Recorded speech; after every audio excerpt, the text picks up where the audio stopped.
Cruzando as Conversas. Oferecimento Galeazzi Sul. Há 40 anos a evolução dos metais. Associação dos Oficiais da Brigada Militar e do Corpo de Bombeiros. Defendendo quem protege você. E Porto Color. Boa noite, começa aqui na RDC TV mais uma edição do Cruzando as Conversas, o seu programa de análises e debates na RDC TV. Você nos acompanha pelos canais 24 e 524 da NET e também pelas redes sociais, @RDCTV Digital, está aparecendo na sua tela. Você pode acessar através do Instagram, do Twitter, do Facebook e do YouTube. Os nossos programas anteriores estão todos lá disponíveis para você assistir quando quiser. E também acesse o nosso site www.rdctv.com.br com as colunas dos nossos articulistas. Tem lá as colunas do Armando Burdi, que vai estar aqui amanhã à noite no Cruzando as Conversas. Também tem as minhas e as notícias do dia que foram destaques na nossa programação. O Cruzando as Conversas é um oferecimento da Associação dos Oficiais da Brigada Militar, defendendo quem protege você. De Galeazzi Sul, há 40 anos, a evolução dos metais. E também de Porto Color, soluções gráficas, a Porto Color, atendendo através do WhatsApp. Tem os serviços da Porto Color na sua casa. Nosso programa de hoje vai fazer uma ampla análise da questão das fake news. As fake news que se transformaram num intenso debate no país e no mundo. Impacta, obviamente, pela cada vez maior abrangência da internet na vida das pessoas e na determinação das eleições e dos processos de informação com o compartilhamento em massa de mensagens através das mais variadas ferramentas. E na esteira do processo tecnológico, nós estamos vendo a proliferação de informações verídicas. E o termo cunhado a partir da expressão notabilizada por Donald Trump ganhou o mundo, publicações e, obviamente, aqui no Brasil, teve uma importância muito grande no último processo eleitoral, que foi o processo eleitoral em que nós tivemos aí as maiores batalhas digitais da história das eleições brasileiras. E denúncias de parte a parte envolvendo a questão relativa às fake news. Ora, acusações sobre a campanha de Fernando Haddad com notícias falsas sobre Bolsonaro, ora de Bolsonaro em relação a Haddad e outros de seus adversários. O Supremo Tribunal Federal instaurou um inquérito extremamente polêmico, que já foi debatido aqui no programa, para investigar fake news. Produziu episódios, no mínimo, controversos, como a censura à revista Cruzoé, investigações que se dão aí dentro do Supremo Tribunal Federal, uma CPI que surgiu dentro do Congresso Nacional, uma CPI mista, com as duas casas, e que não parece ter tido lá muita sorte na descoberta de informações que agora estão surgindo a partir das operações das próprias redes sociais, como o caso do Facebook de hoje, que nós também vamos analisar aqui no programa. Para falar sobre esse tema, eu convidei o meu querido amigo que está aqui no estúdio da RDC, Rafael Bandeira, que é especialista em marketing e estratégia digital. Rafael, bem-vindo, boa noite. Obrigado, Maca, é um prazer estar aqui, prestigiando o teu programa e também mandar um abraço para o Marcel, que está em Brasília ou está em Porto Alegre? Não sei se o Marcel está em Brasília ou em Porto Alegre. Daqui a pouco a gente pergunta para ele. Legal. É um prazer estar aqui com vocês. Valeu. Muito bem. Quem também nos acompanha, deputado federal pelo Partido Novo, Marcel Van Hatten. Marcel, está aqui em Porto Alegre ou está em Brasília? Boa noite. Boa noite Macalossi. Boa noite, Rafa. Boa noite, Marco. Satisfação estar falando com vocês, direto de Brasília. Tivemos uma sessão hoje de aprovação da MP 925, do setor aéreo e dos destaques que fui responsável por ela. Até há pouco a gente estava na discussão e votação do projeto no plenário. E também pela primeira vez aqui no Cruzando as Conversas, o advogado Marco Antônio Campos. Doutor Marco Antônio, bem-vindo, boa noite. Boa noite, Guilherme, boa noite, Marcelo, boa noite, Rafa, os nossos espectadores. Muito obrigado pelo convite, é uma satisfação estar no programa de vocês pela primeira vez, como tu acabaste de dizer, mas estou à disposição aí para participar do debate em cima desse tema tão atual e tão polêmico. Muito bem. E eu vou começar perguntando para o Marcel, já que nós tivemos hoje esse episódio aí envolvendo o Facebook, em relação ao chamado gabinete do ódio, como é que isso repercutiu em Brasília, Marcel? Teve muito cochicho aí nos corredores do Congresso Nacional, na capital federal, sobre a desarticulação desse suposto grupo que operava nas redes sociais? Olha, Guilherme, os corredores aqui estão bastante vazios com a história de pandemia, assim como, aliás, todos os espaços públicos, né? A Câmara não deixa de ser um espaço público e essas votações remotas no plenário da Câmara dos Deputados, e pouco frequentado, acabam nos fazendo focar muito na matéria em discussão e talvez por isso também pouco tenha ouvido a respeito de repercussões no meio político, além daquilo que a mídia já trouxe, né? Com amplo destaque no Jornal Nacional de hoje, por exemplo, e outros jornais televisivos de diferentes redes. Agora, me preocupa que esse tema do combate às fake news ou às mentiras, porque, na verdade, fake news não é nada mais do que uma nova expressão para a velha mentira, né? Que esteja tomando tanto o espaço durante uma pandemia, quando há tantas outras coisas para nos preocupar. E calúnia, injúria, difamação já estão previstos, né, com tipificação penal no nosso ordenamento jurídico. Eu, como liberal, fico muito preocupado com isso. Eu sempre espero que isso não seja para calar a voz de quem não tem poder contra os poderosos. Então, sempre que estão, né, ou quase sempre, algumas exceções que chegam ao poder tentam calar aqueles que pensam de forma diferente. Isso me preocupa bastante. Rafa Bandeira. Bom, realmente é um assunto muito pertinente, né? Eu vejo que vem ocorrendo já há um certo tempo esse debate em torno do tema. Não é um tema novo, né, como o deputado Marcel falou, é um tema recorrente. Quem não lembra dos panfletos apócrifos em véspera de eleição, né, que eram jogados nas sessões eleitorais, ficavam denegrindo as imagens dos candidatos. Sim. É mais ou menos o que ocorre hoje. Só que de forma analógica. Exatamente. As gráficas faturavam, né, e tal. Hoje a coisa migrou para a internet, para o WhatsApp e tal, mas a lógica é a mesma. Professor Marco Antônio Campos, sua avaliação sobre esse esquema aí que o Facebook aponta como criminoso, mas claro, o Facebook é uma empresa, né? Obviamente vai a justiça ir atrás dessas informações, talvez até utilizá-las dentro de algum inquérito. Olha, há 3 anos atrás eu participei de uma conferência nos Estados Unidos, onde o tema era fake news. Como o deputado disse, isso não é uma realidade nova, mas ela, sem dúvida, com o implemento e o incremento das redes sociais, ela tomou uma outra dimensão. Eu me lembro que uma das frases que me marcaram naquele evento foi o seguinte: quem tem um smartphone, que hoje é praticamente todo mundo, né, é um publisher de notícias.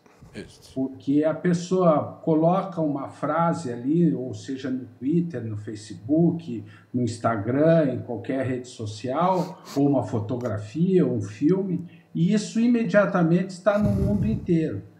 É uma realidade nova que a gente não tinha e que o direito, né, que é a minha área, ainda está meio desconcertado, tentando entender a amplitude desse evento e quais são as suas consequências. Essa questão do Facebook, ela está envolvida numa discussão jurídica muito interessante, bem complexa, porque esses sites ou esses portais, eles veiculam praticamente qualquer conteúdo, né? E eles não se responsabilizam. Na tese deles, eles não são veiculadores de conteúdo, né? Eles simplesmente estão colocando ali, atendendo os seus princípios, as mensagens de todo mundo, né? Eles não teriam, na tese deles, responsabilidade sobre o que é veiculado. Quando a gente sabe que na imprensa tradicional, nos meios de comunicação ortodoxos, o veículo é corresponsabilizado, e são raras as exceções, pelos conteúdos que ele veicula. Então, essa discussão que hoje está presente no mundo inteiro, se esses portais, ou sites, ou redes, são ou não responsáveis pelos conteúdos veiculados, é uma discussão jurídica interessante, polêmica, e que eu acho que ainda vai durar um bom tempo, até pelo poderio que essas empresas têm. Marcel, o problema, pelo menos que eu percebo numa situação que nem essa, é que empresas privadas acabem ganhando poder de polícia. É o teu medo também? Na verdade, me parece que elas já estão exercendo um tanto de poder de polícia, Guilherme, e aí eu concordo com o Dr. Marco Antônio, né? Nós temos uma legislação atual no mundo todo, praticamente, que dá a essas empresas a liberdade, ou que permite que elas deem liberdade total para os seus usuários, mas na prática isso não acontece. Acontece, de fato, a exclusão, por exemplo, de muitos posts sem que o usuário saiba por quê, ocorrendo, portanto, uma forma de edição desse conteúdo online do usuário. Claro que aí eu não me refiro à exclusão de conteúdos que são claramente contra a lei, né, como prostituição infantil, por exemplo. A respeito disso, obviamente, que uma empresa e qualquer local em que se veicula informação precisa ser responsabilizado e precisa tomar precaução de evitar que sejam postados em primeiro lugar. O problema é aquilo que fica na zona cinzenta. Então, essas empresas também, de fato, aí eu concordo com o Marco Antônio, precisam decidir se elas são plataformas em que livremente as pessoas podem publicar ou se elas são meios de comunicação, como outros tradicionais, em que existe algum grau de edição ou de escolha do que pode e do que não pode ser publicado. O que me causa muito desconforto em relação à lei que foi aprovada no Senado Federal, ao projeto de lei das fake news, é quando essa responsabilização passa para um comitê composto por figuras públicas indicadas, por exemplo, inclusive por parlamentares, né? Está previsto um comitê de transparência da internet, ou algo que o valha, que é só um nome bonito para um comitê censor, um comitê que institui uma espécie de uma mordaça, porque aí nós teremos receio do que postar, porque quem vai controlar vão ser justamente pessoas aqui em Brasília, né, provavelmente, reunidas num conselhão para definir o que pode e o que não pode ser postado. Aí isso já ultrapassa qualquer tipo de regulação e passa para a censura propriamente dita e precisa ser combatida ao máximo. Essa é a minha grande preocupação quanto a esse projeto das fake news, assim como também a minha preocupação sobre qualquer tipo de ameaça, injúria ou difamação, né, que é publicada em qualquer meio, mas para isso já existem remédios legais, diga-se de passagem, inclusive exagerados. O Brasil é um dos poucos países, né, de democracias liberais que ainda pune com prisão alguns tipos de ofensas contra a honra, o que é completamente desarrazoado. Aliás, aproveitando que o Marcel mencionou aí o projeto de lei, a nossa repórter e produtora Melanie Rupental preparou uma matéria com um resumo do que foi aprovado pelo Senado e que começa a ser debatido na Câmara dos Deputados. Vamos então ao material que ela preparou para nós. No dia 30 de julho, o Senado aprovou, por 44 votos a favor e 32 contra, o projeto de lei das fake news, que estabelece normas e diretrizes para o combate de notícias falsas, desinformação e abusos praticados na internet por meio de aplicativos de mensagem e redes sociais. Desde a sua formulação, o projeto recebe severas críticas de abuso de autoridade, privação da liberdade de expressão e até a censura. A lei propõe um marco inédito na regulamentação das redes sociais, criando a chamada Lei Brasileira de Liberdade, Responsabilidade e Transparência na Internet. Diversas entidades civis se manifestaram em defesa da privacidade, sob a alegação de que o projeto autorizava a coleta massiva de dados pessoais. As empresas de tecnologia também se colocaram contra a proposta. Um dos pontos do projeto que foi amplamente criticado e acabou sendo removido era a exigência de fornecimento de documentação de identificação e número de celular para a criação de contas em redes sociais e serviços de mensagem. No entanto, o texto ainda permite que as plataformas solicitem o documento de identidade em casos de denúncia por desrespeito à lei, indícios de contas automatizadas ou falsas. Além disso, a lei das fake news também limita a distribuição de mensagens para até 5 usuários ou grupos. A nova legislação permite que as plataformas deletem conteúdos sem precisar notificar os usuários. Isso em caso de dano imediato ou de difícil reparação, segurança da informação ou do usuário, a incitação à violência, suicídio ou à pedofilia. As plataformas deverão divulgar relatórios trimestrais sobre os conteúdos e contas moderadas, sem precisar explicar a metodologia usada. Hoje, apesar da pressão de Bolsonaro contra o projeto, segundo o presidente da Casa, Rodrigo Maia, o Legislativo irá colocar a proposta para discussão essa semana. Maia já se manifestou favorável à lei das fake news, reforçando o perigo dos ataques ao STF. O presidente Jair Bolsonaro, que faz uso frequente das redes sociais para se comunicar com seus interlocutores, prometeu que iria vetar a medida. Macalossi, voltamos contigo aí no estúdio. Aproveitar a presença aqui do nosso programa do Marcel Van Hatten para perguntar a ele como é que vai estar o andamento dessa discussão na Câmara, porque no Senado a coisa voa a jato, né, Marcelo? Não teve discussão nenhuma, foi aprovado em cima das coxas e o resultado está aí. Esse é o primeiro problema, né? Uma legislação que é aprovada durante o período de pandemia, sem a devida discussão, sem audiências públicas, sem ouvir a sociedade, interessados, e ainda com uma margem estreita de votos, demonstrando estar muito longe do consenso, é uma legislação, além de mal feita, feita nas coxas, uma legislação que interessa a alguns e não a todos. Isso é um péssimo sinal vindo do Senado Federal. Depois, em segundo lugar, algumas das medidas, né, algumas das determinações dessa legislação vão contra a liberdade de expressão e a livre circulação de ideias. Eu já acho um absurdo a limitação que o WhatsApp está se autoimpondo ao longo dos últimos tempos para a disseminação de mensagens, ou seja, está reconcentrando o monopólio da comunicação nas mãos de poucos grandes grupos de comunicação que hoje existem no país e no mundo, e retirando essa possibilidade do cidadão comum de divulgar. E, por fim, não ataca, de fato, as mentiras, né? Porque aí eu vou ter que falar, inclusive, dos próprios políticos, né? Que me perdoem aqueles que não se encaixam nessa minha generalização, né? Até porque eu também não me encaixo. Mas, infelizmente, no horário ele está cansado de ver político mentindo, dizendo que não vai aumentar imposto, que não vai fazer a coisa A ou B, e quando assume o mandato vai lá e faz exatamente o contrário daquilo que prometeu. E esse tipo de fake news que políticos hoje com poder divulgaram lá atrás não vai ser punida, não tem nenhum tipo de punição, ou seja, uma hipocrisia de quem tem poder contra aqueles que ousam criticar quem está aqui no Planalto.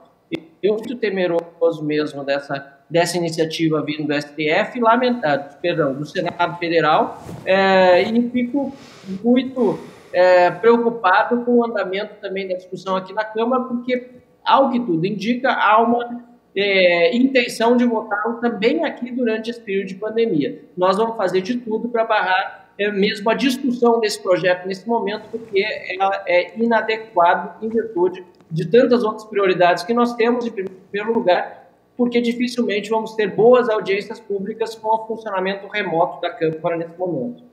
Ô, Rafael, sabe que vendo as sessões da inglória CPMI das fake news, eu fico pensando no seguinte: aquelas figuras que estavam lá protagonizando alguns momentos extremamente vexatórios, claramente demonstram não conhecer o assunto internet e redes sociais, entretanto estão legislando dessa forma que o Marcel aponta aí, de uma forma extremamente rápida e, portanto, pouco transparente.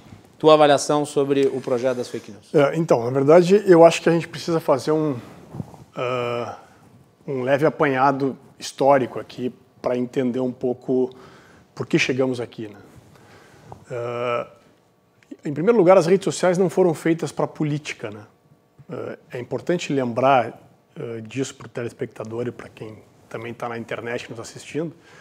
As redes sociais se tornaram plataformas de discussões políticas acaloradas bem depois das suas respectivas criações, né? Ou seja, a ideia original das redes sociais nunca foi a de efervescência política, tá?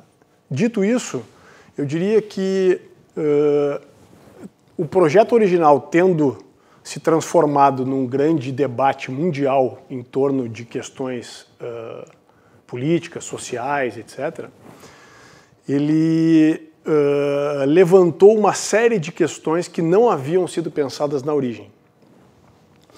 E aí a gente traz para cá hoje, para a nossa época, digamos assim, de 2013 para cá, que foi realmente quando estourou esse movimento mundial aí de rede social com debate público político.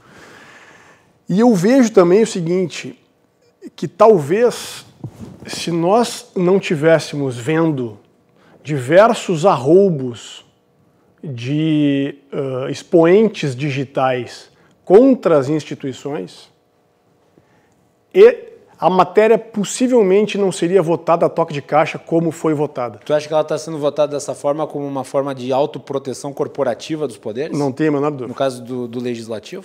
Do Legislativo, do Judiciário também pode Mas ter. com pressão do Judiciário? Porque nem adianta depois o Marcel querer entrar com uma ADIM contra os dispositivos da lei, porque o Supremo vai apreciar contrariamente, eu tenho absoluta certeza. Vem cá, vamos combinar o seguinte. Tenho certeza. A democracia brasileira é uma democracia nova, certo? Uma democracia que tem 30 e poucos anos. Parece que tem 300, mas não. Tem 30 e pouco. Mas é uma democracia incipiente, perto de outras, né? No momento que ocorrem gerações de conteúdos com vieses totalmente contrários ao Estado Democrático de Direito, como, por exemplo, dizer que devemos fechar o Superior Tribunal Federal, isso não estou dizendo que eu concorde com o que é feito e desfeito no STF, mas quando essas vozes, um tanto quanto conflitantes com os interesses democráticos do Estado Democrático de Direito, começam a ter uma relevância muito grande, como talvez nunca na história recente da humanidade, eu acho que os sinais de alerta dessas instituições foram acionados e eu diria que essa votação, como o deputado citou, com certeza foi contaminada por isso, né? Então eu diria que nós precisamos também refletir com relação a, digamos assim, a proteção de narrativa imposta a esse projeto de lei, como sendo um projeto censor e de cerceador de liberdades, de expressão principalmente. Eu acho que também ele precisa ser avaliado da seguinte forma. Eu, como cidadão, eu não posso fazer na rua o que me der na telha, né? Eu não posso falar o que eu bem quiser ali na rua. A mesma coisa nas redes sociais. As redes sociais nada mais são do que um espelhamento da sociedade. Então, eu não sei se alguns pesos e contrapesos nas redes sociais e nas plataformas digitais como um todo seja de todo uma coisa ruim. Tá? Muito bem. Doutor Marco Antônio, para fechar a roda aqui, nesse momento, eu lhe pergunto o seguinte, diante de um processo legislativo tão acelerado, a lei não acaba perdendo credibilidade e até mesmo perdendo autoridade ante a população? Bom, eu quero dizer para vocês, assim, rapidamente, 3 pontos, tá? Primeiro, eu acho que deve haver uma lei a respeito da questão de veiculação de notícias falsas nas redes sociais e na internet. Eu acho que essa é uma realidade tecnológica nova e o direito tem que se aperfeiçoar e conseguir regular isso.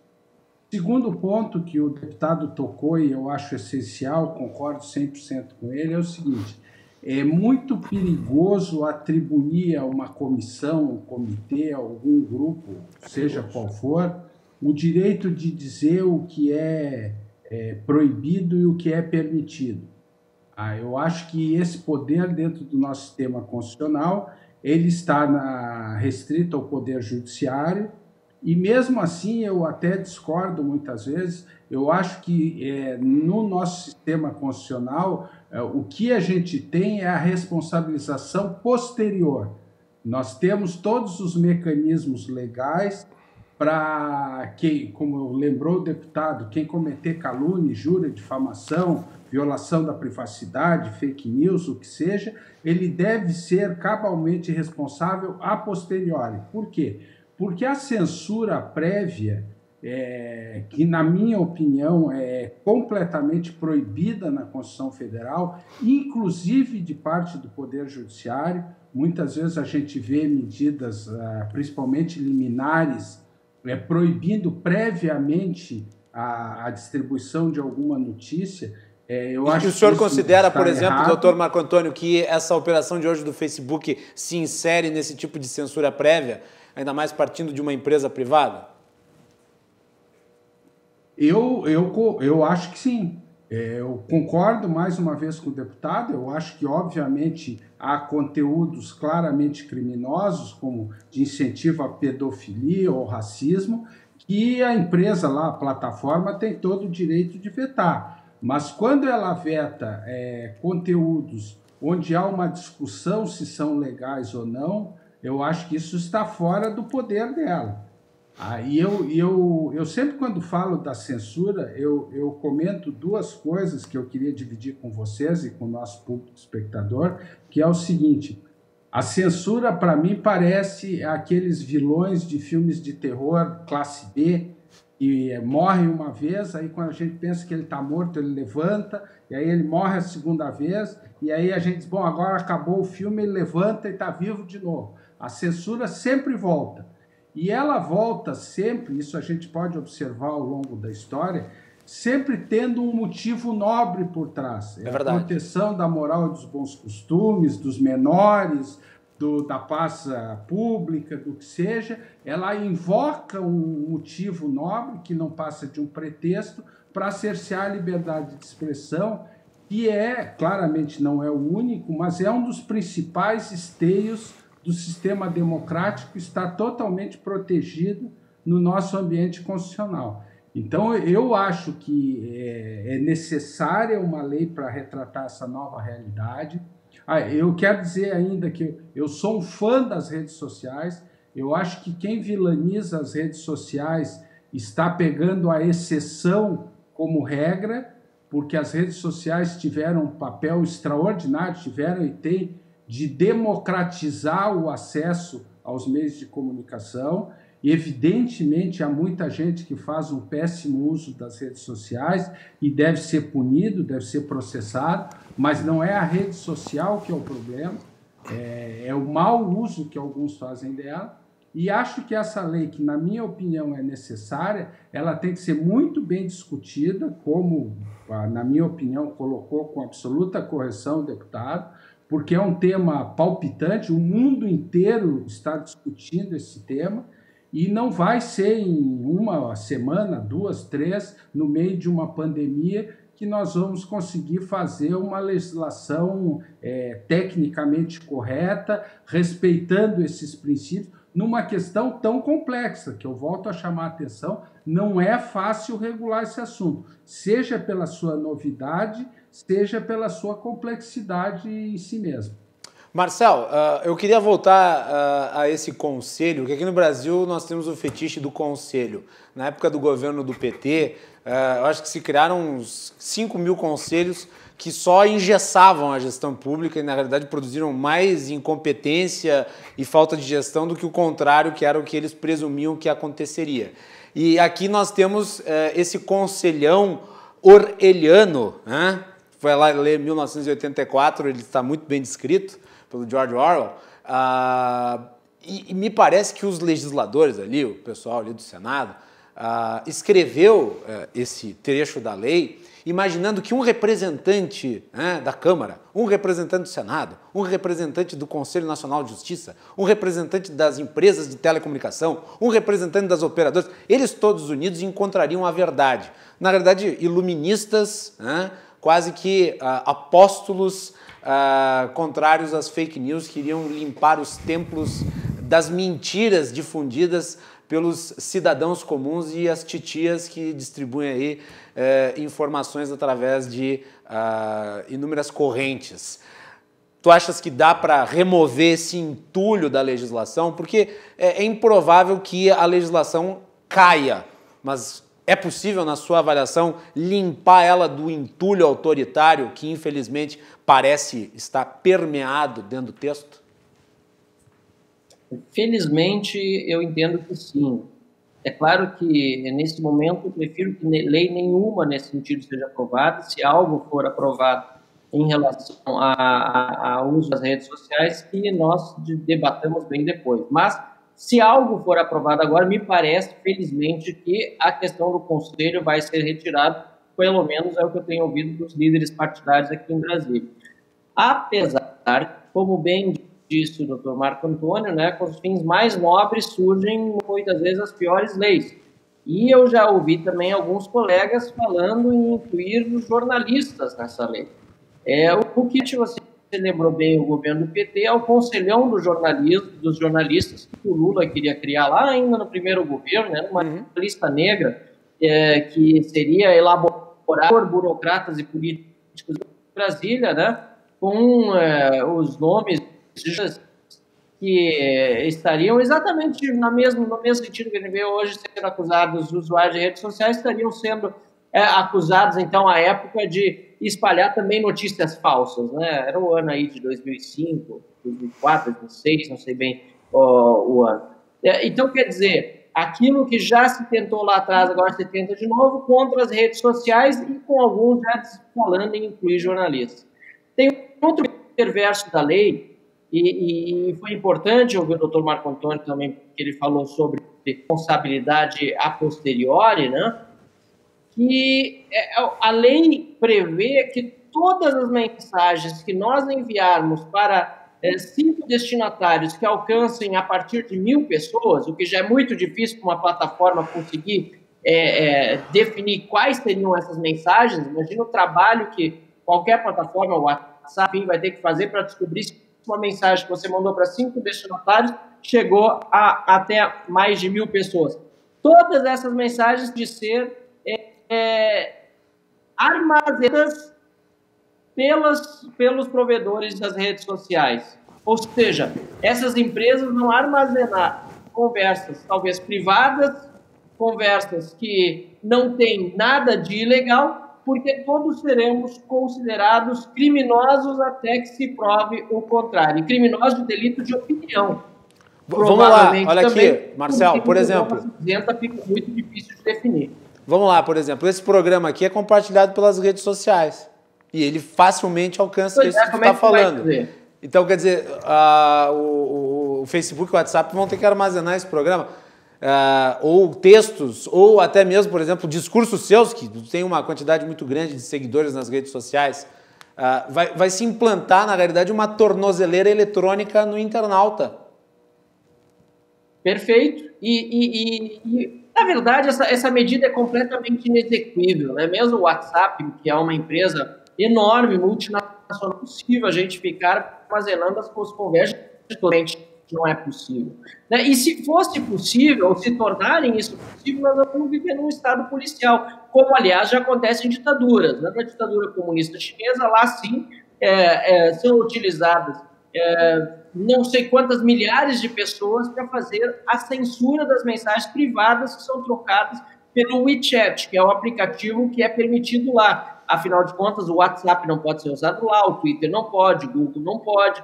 Tem uma série de instrumentos online que não podem ser utilizados livremente pelo cidadão, enquanto o chat pode, mensagens são simplesmente deletadas na sua frente quando você envia uma crítica, por exemplo, a um amigo do governo. há alguém sempre cuidando da censura, e isso é algo que a gente não pode tolerar jamais numa democracia liberal, como é o caso brasileiro. Só mais um ponto, Marcelo, antes de fazer essa roda aqui e encerrarmos o bloco.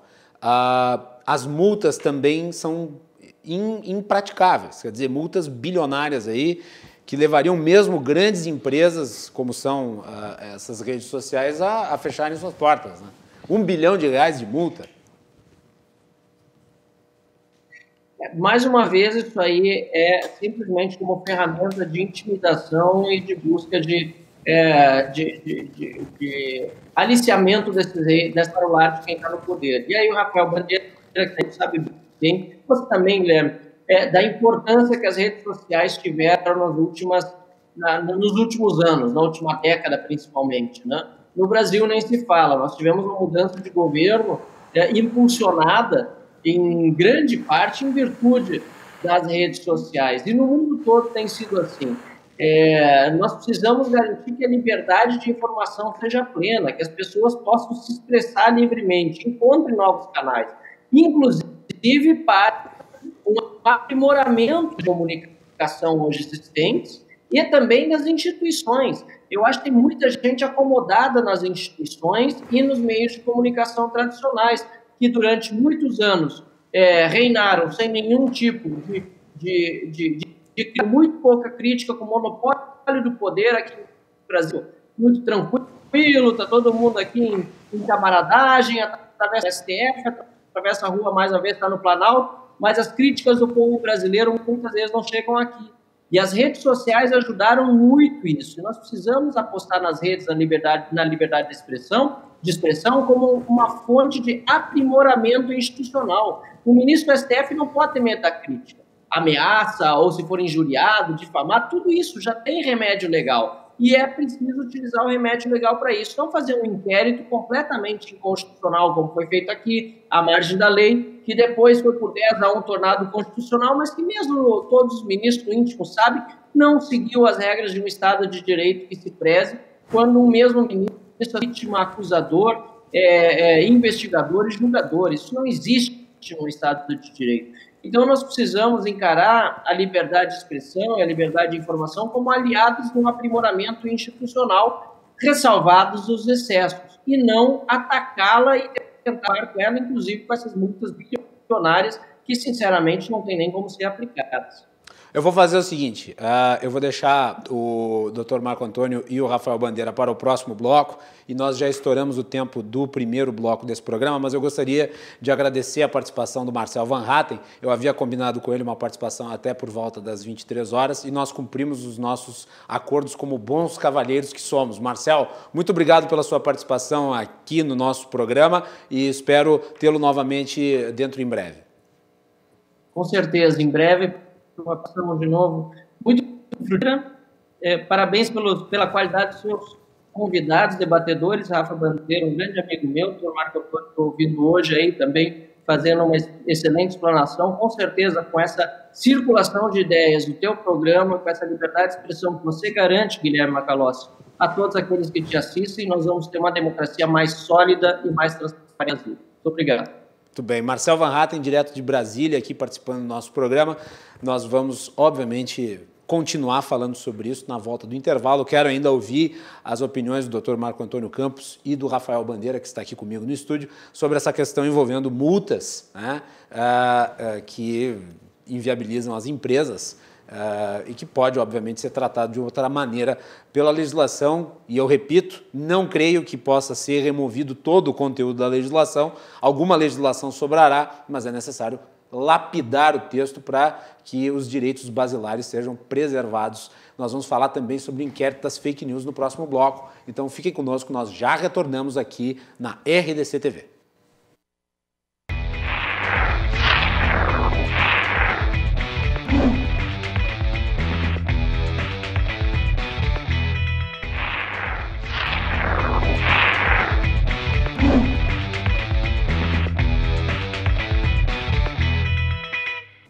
Fake news é o assunto do Cruzando as Conversas de hoje. Nós estamos aqui com o Rafael Bandeira, que é especialista em estratégia digital e marketing político. E à distância temos a participação do Dr. Marco Antônio Campos, que é advogado, da área do direito. No primeiro bloco, nós também tivemos o deputado federal Marcel Van Hatten, do Partido Novo. O nosso programa é um oferecimento da Associação dos Oficiais da Brigada Militar e do Corpo de Bombeiros, defendendo quem protege você. De Galeazzi Sul, há 40 anos, a evolução dos metais. E Porto Color, soluções gráficas. A Porto Color atendendo através do WhatsApp. Tem os serviços da Porto Color na sua casa. E não deixe de mandar a sua mensagem, a sua participação é muito importante através das redes sociais, no Twitter, no Facebook, no YouTube, né? No Instagram. Estamos em todas as plataformas, é só você procurar @RDCTV Digital. Também acesse o nosso site www.rdctv.com.br, as notícias do dia, os assuntos que repercutiram e também as colunas dos nossos articulistas. Doutor Marco Antônio Campos, essas multas bilionárias aí que estão previstas na lei, o senhor considera elas praticáveis? Não tem que se ajustar a isso na sua avaliação? Na minha opinião, com certeza, porque eu te diria assim, a gente já tem algumas situações, eu lutei muito com isso na lei de imprensa, tinha multas pesadíssimas, né, que nada mais eram que uma tentativa de restrição indevida à liberdade de expressão e que a gente sabe que, de alguma maneira, funcionavam como um condicionamento ou uma censura prévia aos jornalistas que, com receio dessas multas milionárias, terminavam retraindo-se na sua atividade principal de informar o que a sociedade tem o direito à informação, né? E quando eu leio esse projeto e vejo multas bilionárias, né, me dá muito receio. Eu acho que isso tem que ser removido.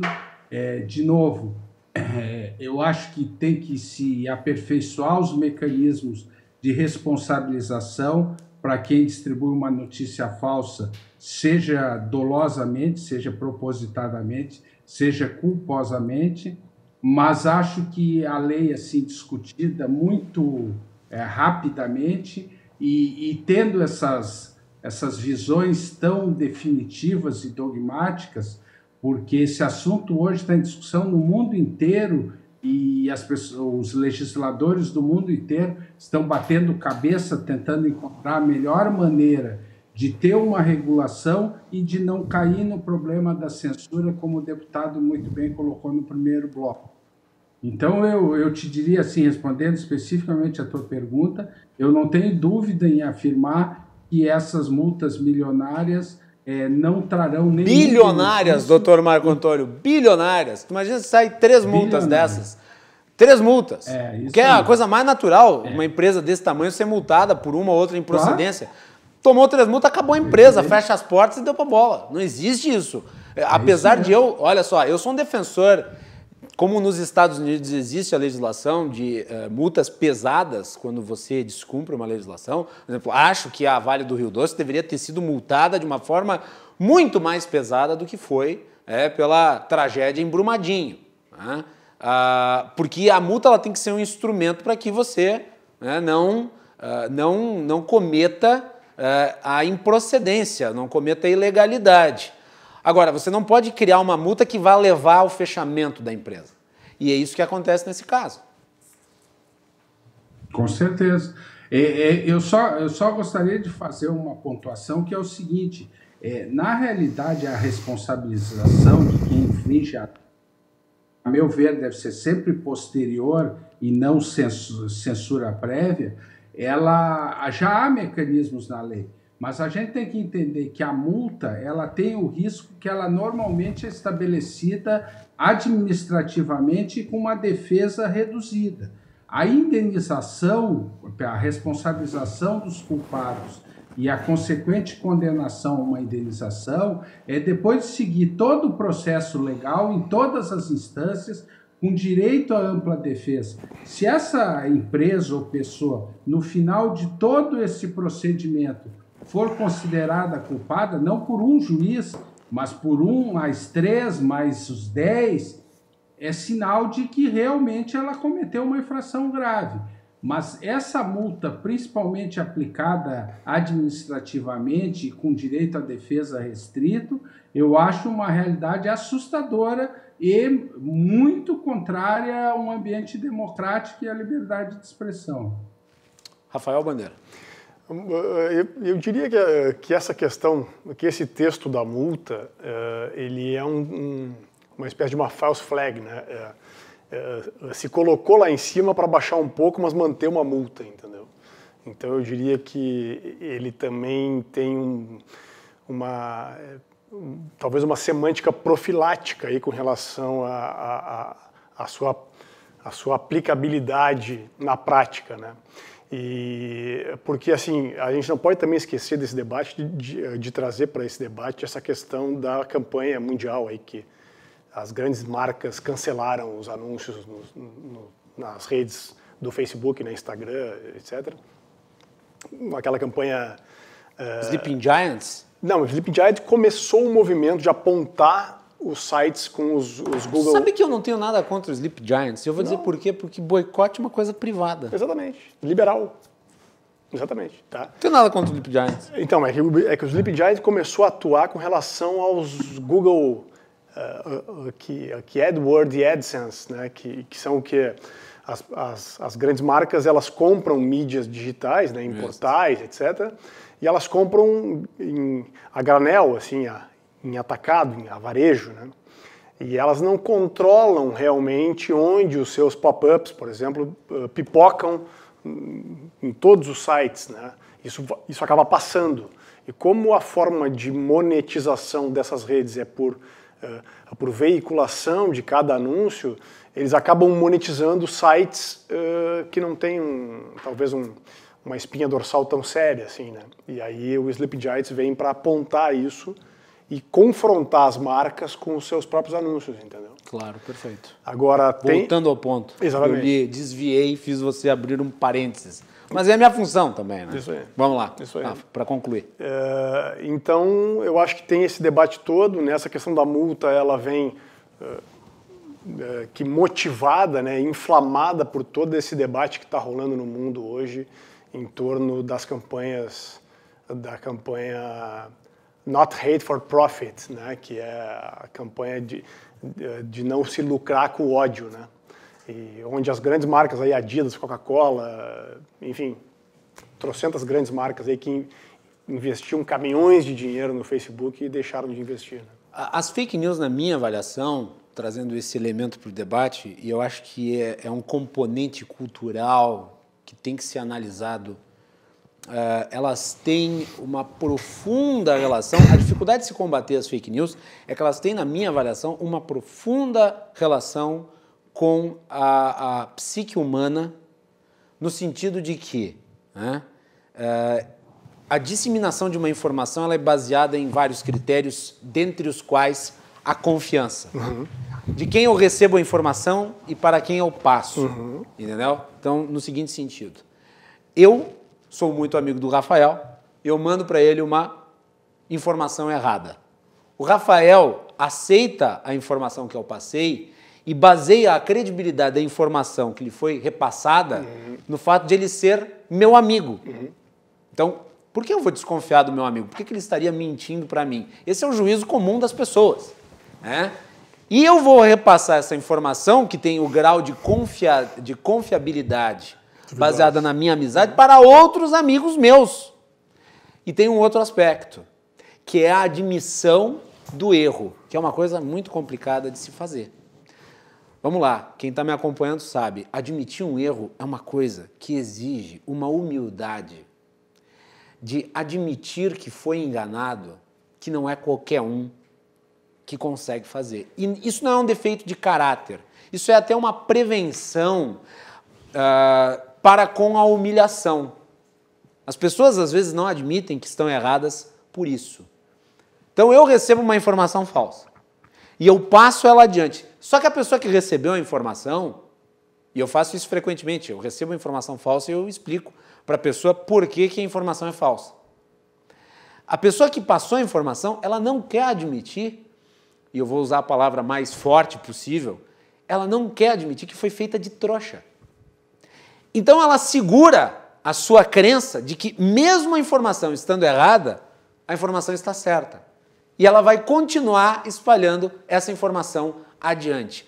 Isso é um problema que está dentro da questão das fake news, que, na minha opinião, é difícil de ser resolvido e legislação nenhuma vai dar conta do recado. Não sei qual que é a avaliação que vocês fazem. Rafael, começa por ti. Não, que a gente ultimamente tem ouvido falar nas tias do Zap, né? Sim, tem os tios na mesma proporção. Virou uma grande, né, um anedotário a piada é a tia do popular aí, tal, nas eleições, as tias do Zap decidiram as eleições. E, de fato, eu imagino que, da mesma forma que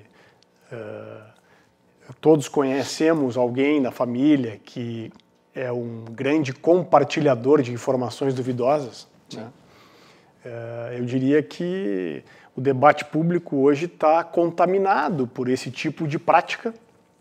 Primeiro, que não dá cadeia compartilhar informação falsa, né? E segundo, que as pessoas nunca pararam para pensar no poder de uma informação, né? Eu acho que talvez a nossa geração está parando para pensar em torno deste debate pela primeira vez. Quer ver, por exemplo, um caso? Porque assim, ó, o que é fake news? Às vezes não é só uma informação fabricada. Às vezes uma informação descontextualizada ou fora de época, ela acaba servindo como fake news. Exatamente. Vamos pegar um caso que se tornou famoso recentemente, em virtude da pandemia. Nós tivemos o compartilhamento em massa de uma notícia relativa a 2017, né, de caixões sendo enchidos de tijolos e pedras, que aconteceu em 2017. Só que compartilhada hoje, né, ignorando a data, acaba, né, ajudando a criar, a infalar essa sensação de que está havendo uma super informação relativa à mortandade da epidemia e de que isso tudo é uma fraude. Excelente. Portanto, uma notícia verdadeira, fora do seu contexto, fora da sua data original, gera uma informação falsa. Excelente. Né? E as pessoas... E assim, ó, a minha namorada, que é da área médica, na área da saúde, aliás, porque ela é enfermeira, e eu tenho leio muito para fazer o programa e para... Bom, como jornalista, tenho que ler bastante. Eu costumo alertar as pessoas, essa informação é de tal data, essa informação não está certa aqui e tal. E as pessoas não apagam. As pessoas mantêm. Elas dizem, não, obrigado por informar, mas mantém, né, a notícia ali, mantém a informação errado, ali, né? Exatamente. Doutor Marco Antônio, a sua avaliação sobre esse aspecto, diria, psíquico, a questão das fake news. Eu acho que tu abordasse muito bem essa questão do orgulho, da soberba, que gera dificuldade da retratação. Ela é um fato indiscutível, né?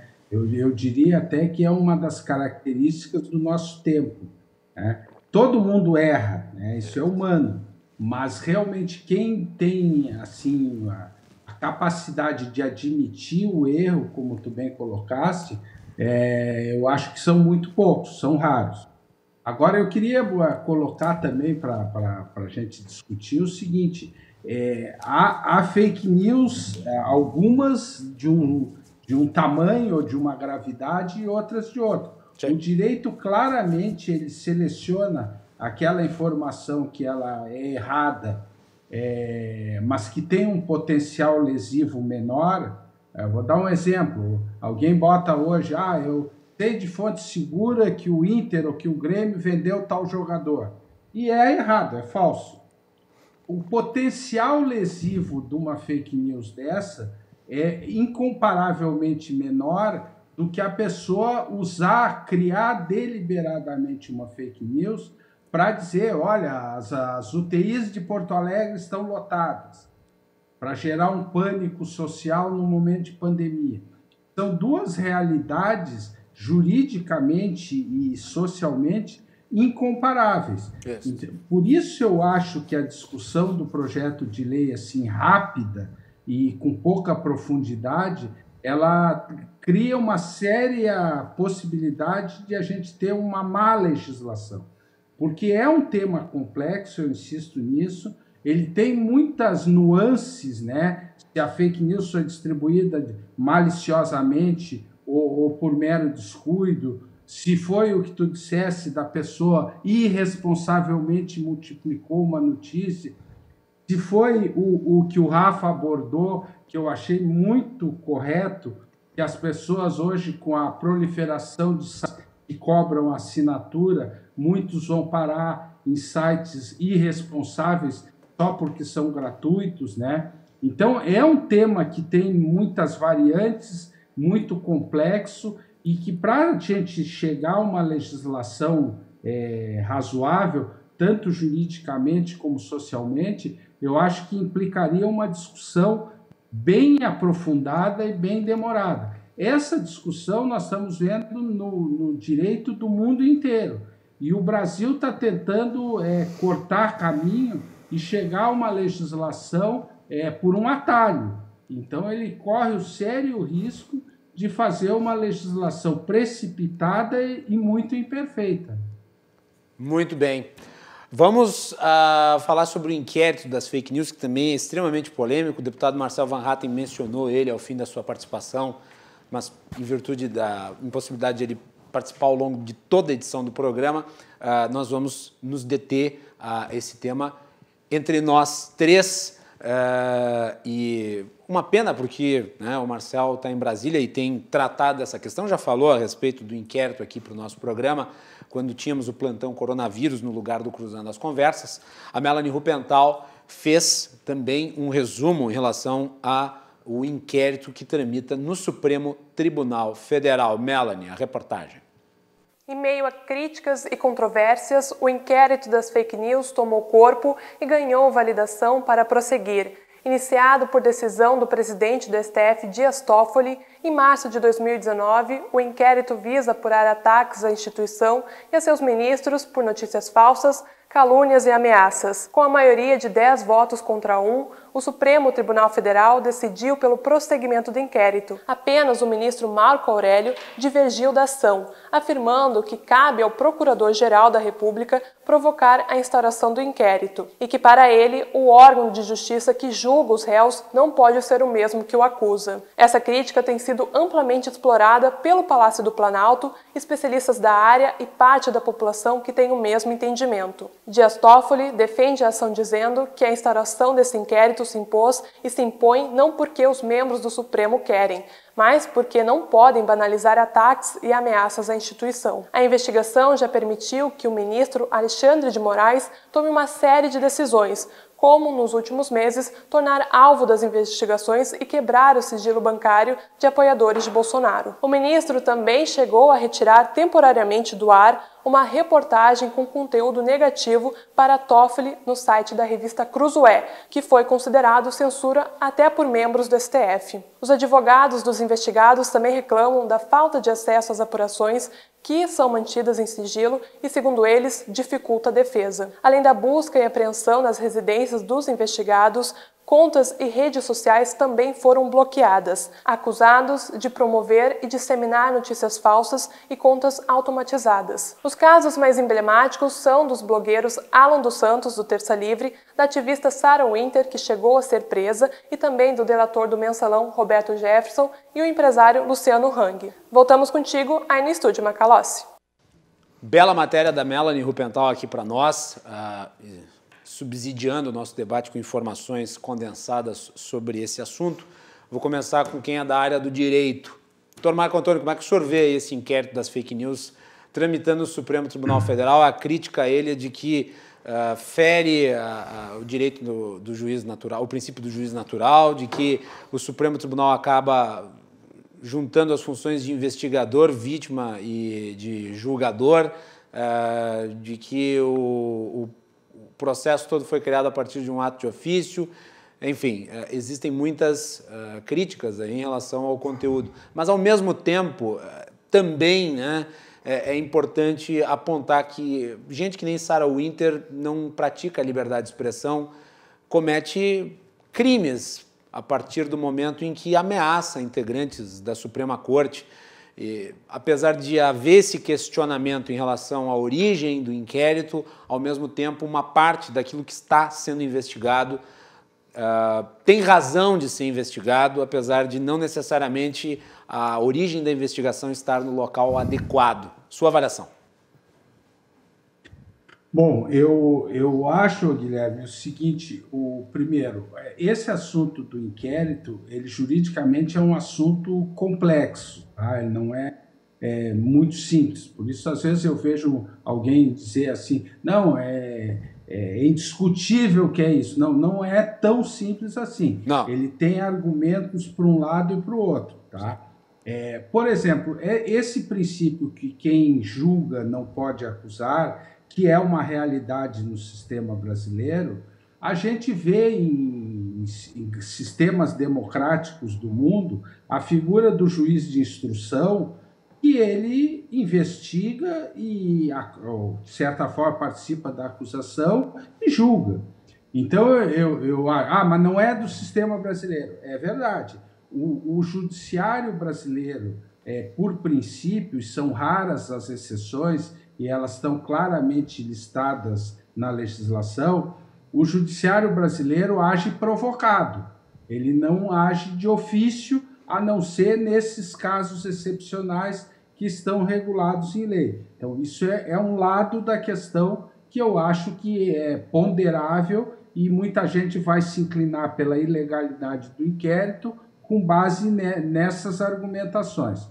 Por outro lado, eu sempre defendi, o Guilherme e Rafa, o seguinte, muitas pessoas acham, e nisso eu incluo muitos jornalistas, o seguinte, toda punição a um abuso da liberdade de expressão é um ataque à liberdade de expressão. Não, é o contrário. Uhum. O momento que o judiciário pune alguém que abusou da liberdade de expressão, se está reforçando a liberdade de expressão. Que a liberdade de expressão ela é protegida para a pessoa não cometer abuso. É para a pessoa ter absoluta liberdade de expressar a sua opinião, dar a informação que ela coletou, dentro dos limites legais. Quem claramente excedeu os limites legais, e tu citasse, a meu ver, muito bem a Sara, a expressão dela é que está atacando a liberdade de expressão. No caso, então, no caso, doutor Marco Antônio, quando houve a primeira ação da Polícia Federal na casa desses que estão sendo investigados no inquérito, ela divulgou um vídeo nas suas redes sociais ameaçando até as domésticas do Alexandre de Moraes, dizendo que ia infernizar a vida dele, que ia atrás dele, que ia atrás de não sei o quê. Isso não é liberdade de expressão, isso é uma ameaça. Quer dizer, ela está dando toda a substância para o ministro decretar a sua prisão. Não existe nenhuma dúvida em relação a isso. Com certeza.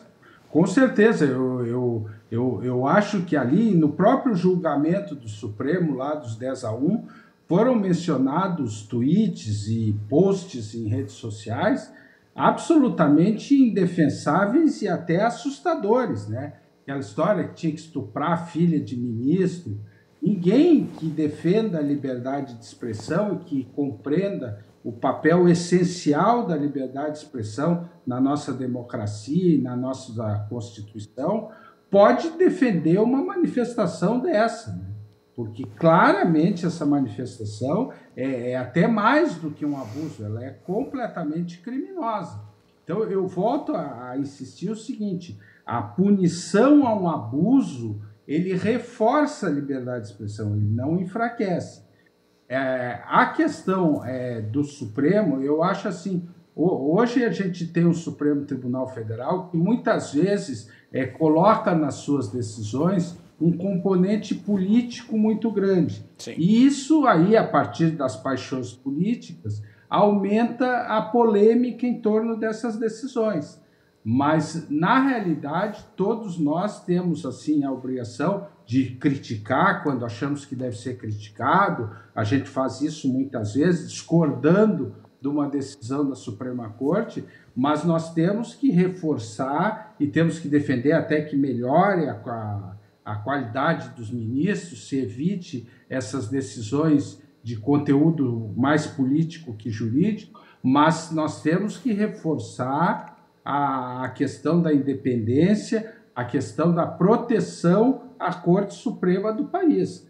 porque admitir esse tipo de ameaça aos ministros certamente não contribui em nada para reforçar o nosso sistema jurídico ou a nossa democracia. Rafael Bandeira. Eu concordo em gênero, número e grau com o doutor, né, o Marco, e também acho importante trazer para o nosso debate em torno do inquérito das fake news a questão da lei das fake news, a questão do paywall, né, que são... Explica para o público o que é o paywall. Que os grandes veículos de comunicação, quando a internet teve essa erosão de participação popular, social, etc., em especial as redes sociais, que eles precisaram também estabelecer canais digitais, né? Então, por exemplo, o Globo, a própria Zero Hora, né? A Folha de São Paulo, Estadão, pegando as brasileiras aqui, né? Gazeta do Povo, né? Enfim, os grandes veículos de comunicação, eles precisaram também espelhar as suas grades de programação nos meios digitais, nas redes sociais. Uhum. Porém, eles têm estruturas muito pesadas, muito caras, né? E essas estruturas, por serem muito caras, elas exigem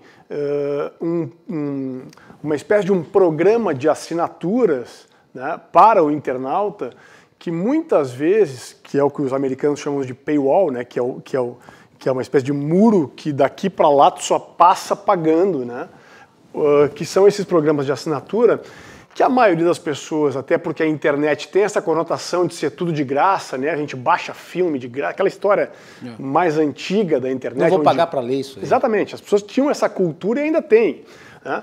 E isso colocou os grandes veículos de comunicação num brete existencial e fez com que as pessoas que se recusavam a pagar as assinaturas migrassem para canais de conteúdos sem nenhum critério com a verdade, com o comedimento das informações, com curadorias de conteúdo, etc.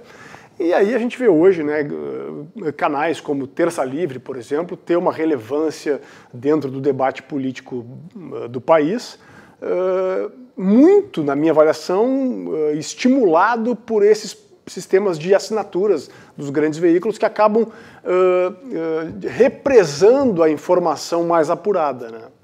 Muito bem, acho que é um ponto importante esse. E olha, eu acho que as pessoas devem acessar os conteúdos que acham que devem acessar, sem nenhum tipo de regramento do ponto de vista estatal, mas inequivocadamente ainda o meio de comunicação mainstream, por assim dizer, ele encontra essa enorme dificuldade, com raríssimas exceções, diga-se de passagem, né? A concorrência pulverizada das redes sociais, onde cada um é um agente de informação, também dificulta isso. Porque eu posso criar o meu blog, eu posso dar as minhas informações ali, e elas podem ser repassadas adiante de forma gratuita, sem a necessidade de assinatura, enquanto os grandes veículos, como tu bem mencionaste, dependem dessa estrutura e acabam não conseguindo fazer com o mesmo impacto. Às vezes tu vê uma notícia num site muito pequeno, comparativamente aos grandes veículos de comunicação, mas com uma quantidade de curtidas, de cliques, de repercussão maior do que a do veículo de informação tradicional.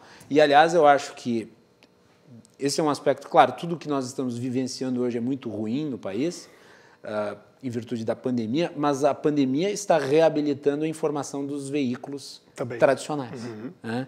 TV, né? As pessoas estão esperando a informação vir dos veículos tradicionais, porque como você tem uma quantidade muito grande de falsificações girando por aí, você se apega naturalmente àquelas publicações que você já conhece. E daí não adianta, e olha, as redes sociais, isso é uma falsa sensação que as redes sociais elas criam de audiência, né?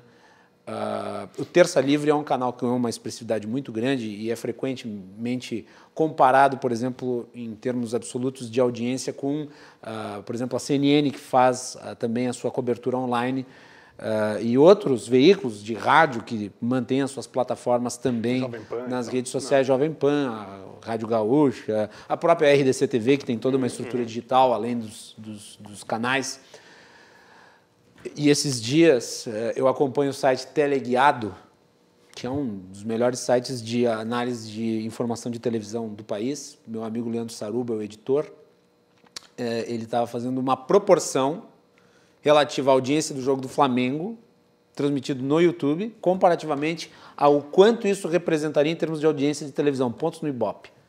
Estava todo mundo falando, 2 milhões de pessoas estavam assistindo pelo YouTube, quer dizer, uma gigantesca audiência. Para termos de televisão ainda é muito pequeno, porque isso seria o mesmo que 3 pontos na audiência. Um jogo do Flamengo na televisão rende picos de 40 pontos na Globo. Então, existe uma falsa impressão de audiência, né? Se você pegar ali, o Terça Livre pode até ter no YouTube uma audiência muito grande de pessoas dentro de uma bolha, e eu acho que isso é importante também de ser trazido, mas ele não vai conseguir competir com um jornal nacional. Nunca. Jamais. Never. Mas essa é uma facilidade que as redes de televisão têm em relação, por exemplo, a jornais, que precisam digitalizar a sua informação, né? A outros meios de comunicação, mas principalmente o jornalismo impresso. Rádios e televisão, elas têm essa facilidade, elas têm uma audiência pulverizada através dos mecanismos que esses canais não têm.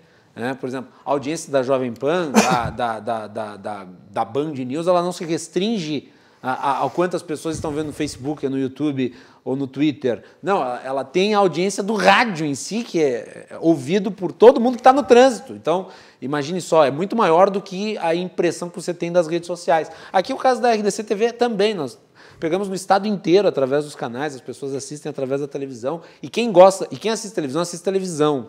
Quem ouve rádio, apesar de estar cada vez mais migrando para isso. Mas a percepção de audiência das redes sociais ela é enganatória em muitos casos. Eu acho que é importante ressaltar isso. Senhores, nós mais do que estouramos o tempo e eu gostaria muito de agradecer ao Dr. Marco Antônio pela sua participação aqui. Lhe deixo com a última palavra, Marco Antônio. Obrigado.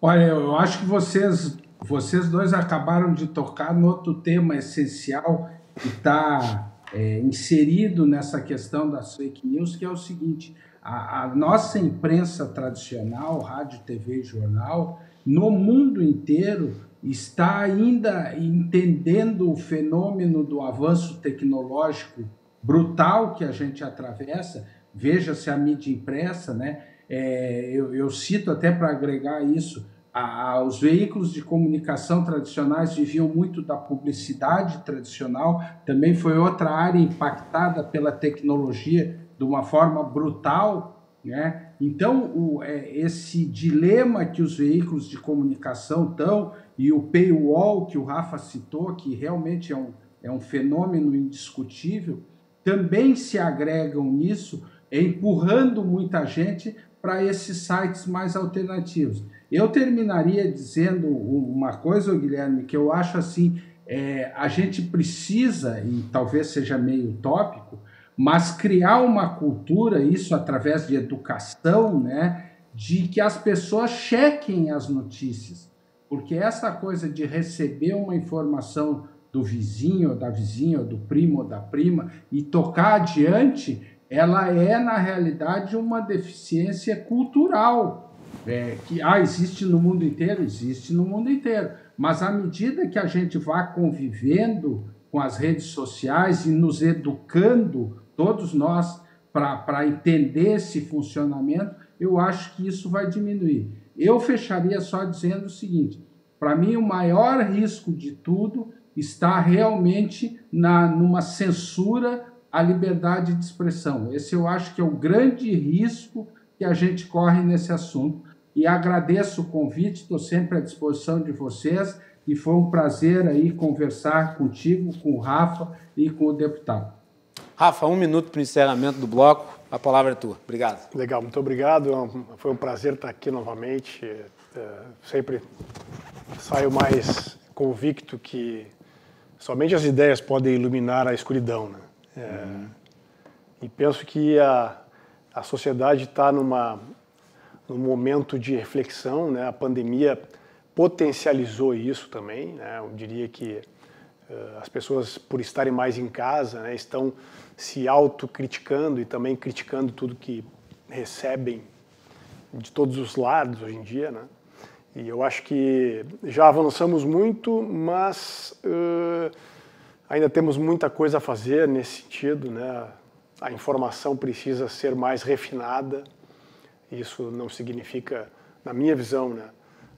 Quem não tem segundas e terceiras intenções com relação à manipulação das informações não deveria se preocupar tanto, na minha avaliação, né?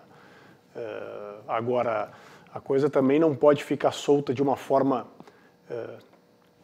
sem lei, digamos assim, porque aí fica um pouco complicado de se conviver em sociedade, né? Então, eu acho que a virtude está no meio, né? A gente precisa achar um ponto de equilíbrio aí entre a liberdade de expressão, mas também que as pessoas sejam responsáveis por aquilo que dizem, né?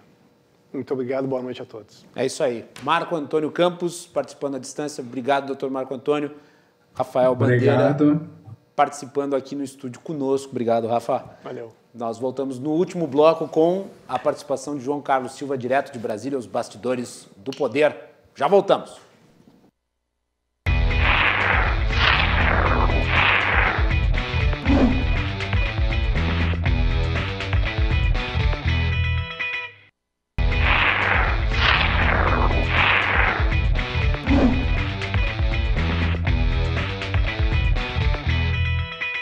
Último bloco do programa de hoje, aqui na RDC TV, é claro, sempre reservado para o nosso colunista, analista político João Carlos Silva, direto de Brasília. João, bem-vindo, boa noite.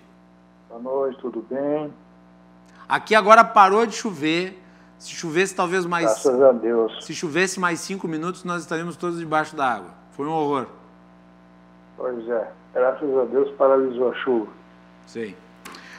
Só que choveu no terreno dos Bolsonaro hoje com essa operação digital do Facebook que desbaratou uma rede aí de informações falsas que seria controlada pelo tal Gabinete do Ódio. Como é que foi a repercussão aí, segundo os teus contatos, João? Chuvas e trovoadas. Começou ontem, né? Começaram ontem com o diagnóstico do presidente da República, infectado pelo coronavírus.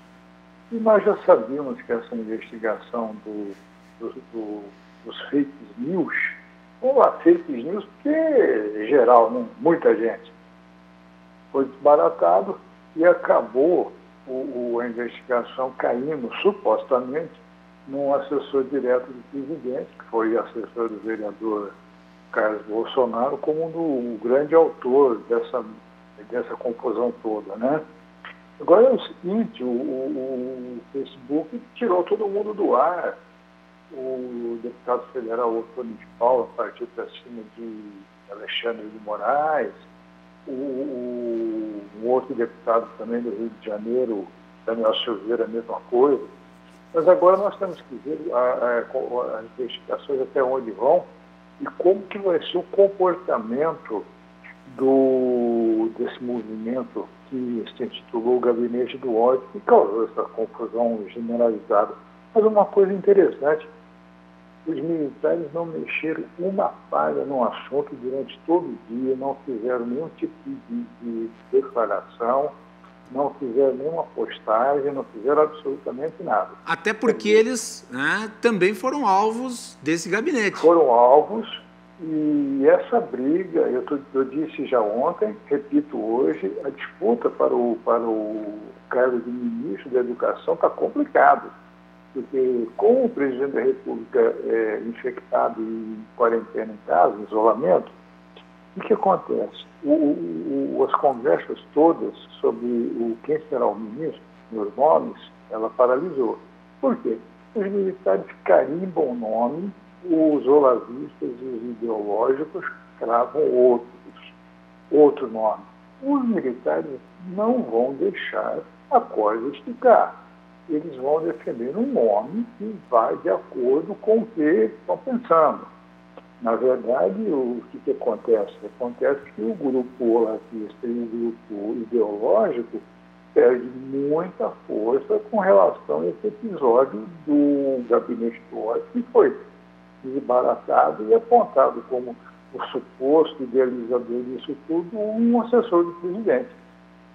O assessor do presidente é o senhor Tércio Arnaldi Tomás. Né? O apontamento foi feito pelo Facebook em parceria com o Laboratório Forense Digital do Atlantic Council.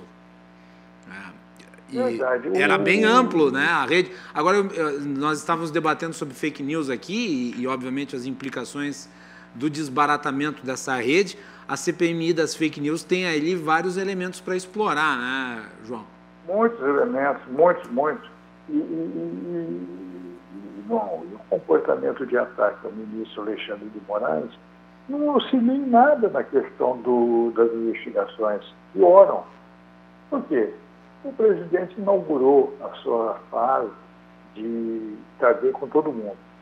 Quando se desbarata o gabinete do ódio, esses nomes todos de pessoas ligadas ao vereador Carlos Bolsonaro e ao presidente, na verdade, isso tudo envolve muito menos o presidente, envolve muito mais o seu filho Carlos Bolsonaro.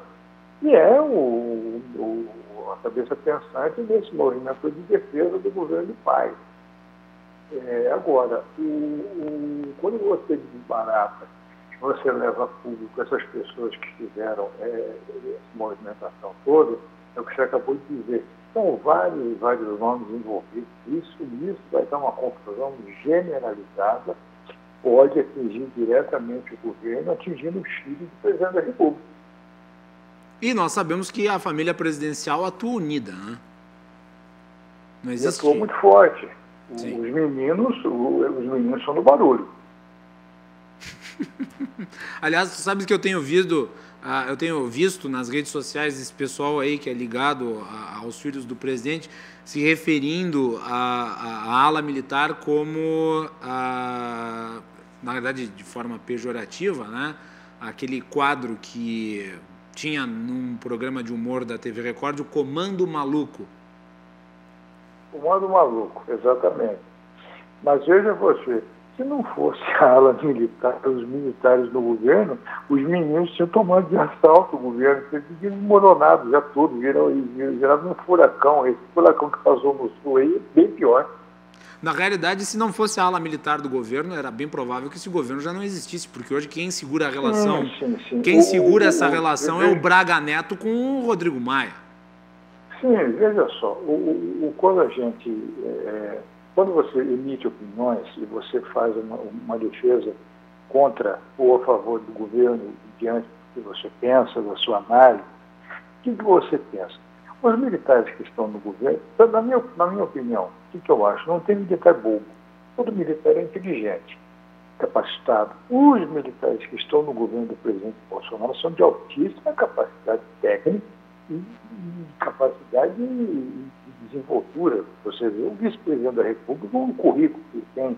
Você pega o currículo dos militares que estão no governo, você não vê nenhum militar fora do círculo. São todos altamente preparados.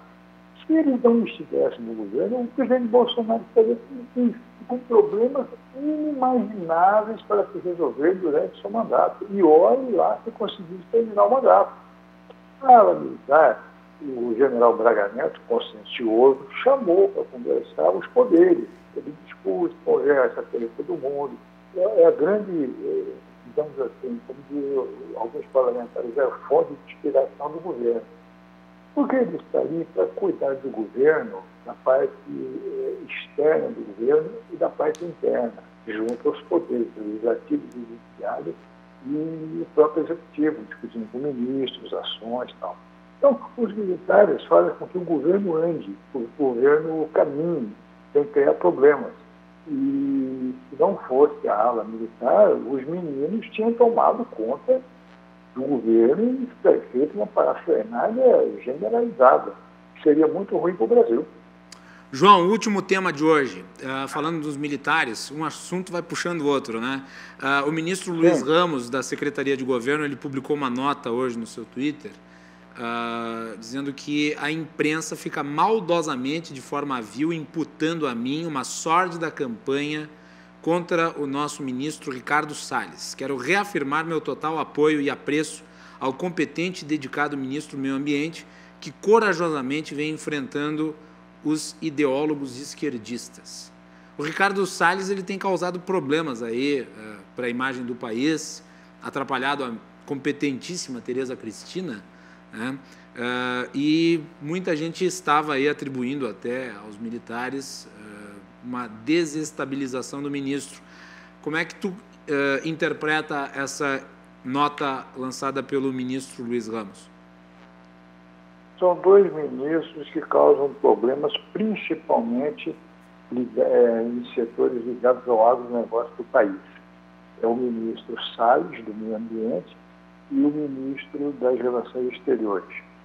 Esses dois ministros já estão carimbados como ministros problemas.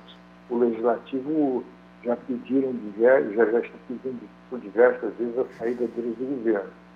O setor do agronegócio, que envolve a China, principalmente a China, essas relações Brasil-China, a China sofrendo muito com os ataques que vêm sendo desferidos tanto pelo Salles como pelo ministro das Relações Exteriores. O general Ramos, ele abraçou a bandeira do Salles. O general Mourão não abraça a bandeira do Salles. Essa questão do meio ambiente, o país ficou muito mal visto lá fora por questões internas do Ministério que o ministro Salles não soube conduzir muito bem, diplomaticamente, a paz. Esse é o problema. Quando o general Ramos vai e diz isso, o general Ramos foi uma voz solitária no governo, porque só ele disse isso. Nenhum ministro, nenhum membro da ala militar acompanhou a fala dele, muito menos do Legislativo. Diversos deputados hoje na sessão da Câmara, inclusive nas votações virtuais, que teve a eleição do terceiro e quarto secretário, o quarto vice-presidente, por conta da questão do ministro Salles, muitos parlamentares desferiram palavras duras contra a gestão dele e que já está na hora de deixar o governo. Eu também, na minha opinião pessoal, não tenho motivo para o ministro Salles, muito menos o ministro das Relações Exteriores, continuarem nos cargos, causando um desconforto interno e externamente no país. Está na fase política. O Legislativo já está vendo os dois ministros com maus olhos. Vamos ver quanto tempo duram, mas certamente se forem cair, tu antecipa aqui, né, meu caro? São os próximos. São os próximos da lista. Da gangorra. Muito bem. João, muito obrigado. Até porque o governo, nessa altura do campeonato, não aguenta solavancos legislativos. Você concorda comigo? Com certeza. Com certeza. João, muito obrigado pela sua participação aqui hoje. Amanhã está convocado de novo. Um grande abraço a todos e boa noite. Isso aí, João Carlos Silva, você acompanha as colunas do João Carlos Silva no nosso site rdctv.com.br e os comentários dele aqui no Cruzando as Conversas nas nossas redes sociais, @rdctvdigital.com.br, aliás, @rdctvdigital nas nossas plataformas, no Facebook, Twitter, Instagram, em suma, em todas. O nosso programa é um oferecimento da Associação dos Oficiais da Brigada Militar e do Corpo de Bombeiros, defendendo quem protege você. De Galeazzi Sul, há 40 anos, a evolução dos metais.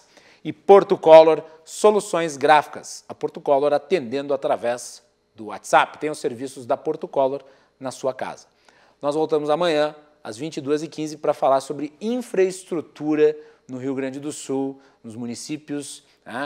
Nós vamos ter aqui o presidente da FAMURS, também o Armando Burdi, jornalista e nosso colunista de política aqui da RDC-TV. Fiquem ligados, amanhã às 22h15, depois do Dois Toques. Uma boa noite de quarta-feira e chega de chuva!